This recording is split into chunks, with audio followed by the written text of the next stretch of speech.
ഞാൻ NSS പ്രതിനിധിസഭാ അംഗമാണ്, തിരഞ്ഞെടുക്കപ്പെട്ട അംഗമാണ്, അല്ലാതെ ഓടലക്കി വന്നതാണല്ല. ഞാൻ NSS താലൂക്ക് യൂണിയൻ പ്രസിഡന്റ് ആയത് ഇലക്ഷനിലൂടെയാണ്.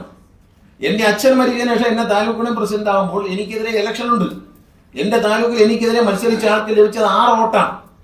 അതിൽ 4 വോട്ട് എന്റെ അച്ഛന്റെ ചിങ്കിടിയായി നടക്കുകയും ഇപ്പോൾ അഡ്കോ കമ്മിറ്റി ആയിരിക്കും ചെന്ന ആലോചനാതീതമാണ്. ഈ 2 വോട്ട് അതിനകത്ത് 6 വോട്ടിൽ സ്ഥാനാർത്ഥി വോട്ട് ചെയ്തില്ല, എനിക്കെതിരെ മത്സരിച്ച സ്ഥാനാർത്ഥി വോട്ട് ചെയ്തില്ല.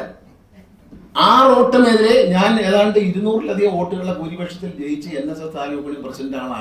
എന്നെ ഞാൻ പോലും അറിയാതെ, എനിക്കാണെങ്കിൽ തെരഞ്ഞെടുപ്പിന്റെ തിരക്കിനിടയ്ക്ക് ഡയറക്ടർ ബോർഡിൽ നിന്ന് മാറ്റിയതിന് കാര്യങ്ങളുണ്ട്.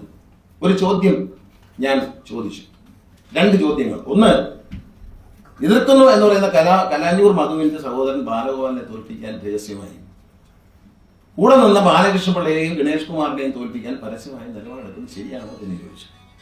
അപ്പൊ എന്നോട് പറഞ്ഞത് സമദൂര സിദ്ധാന്തമാണെന്ന് പറഞ്ഞു. ഡയറക്ടർ ബോർഡിൽ വെച്ചത് ഞാൻ ആ സൈസ് ദൂരം ഞാൻ കേട്ടിട്ടില്ലല്ലോ എന്ന് പറഞ്ഞു. അതൊരു സമദൂര സിദ്ധാന്തം തോന്നിയിട്ടില്ല, മുഖത്ത് നോക്കി പറഞ്ഞു.